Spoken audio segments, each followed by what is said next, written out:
Last time వీడియోలో పిల్లలకి పాలెలా పట్టాలనేది demonstrate చేసి చూపిచ్చా గదండీ! ఇప్పుడు పాలు పట్టిన తర్వాత బర్పింగ్ అనేది ఎలా చేయాలనేది ఇప్పుడు నేను మీకు చూపించబోతున్నానండి. హాయ్! నేను ప్రభావతి మీ పిల్లల డాక్టర్‌ని. పాలు పట్టిన తర్వాత పిల్లల్ని ఇలా భుజం మీద వేసుకొని, ఇలాగా షోల్డర్ సపోర్ట్ పెట్టుకొని, ఇంకొక చేత్తోని పిల్లలకి ఇలా వీపు మీద నిమరాలండి. ఇలా మరీ గట్టిగా కాకుండా కొంచెం నెమ్మదిగా నిమరాలి.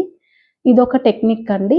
ఇది కాకుండా ఇంకొకటేంటంటే, పిల్లల్ని ఇలా ఒళ్ళో కూర్చోబెట్టుకొని, ఈ ఒక చెయ్యి ఈ ఈ చెస్ట్ అండ్ చిన్ సపోర్ట్‌తోని ఇంకొక చెయ్యి వీపు మీద ఇలా నిమరాలండి.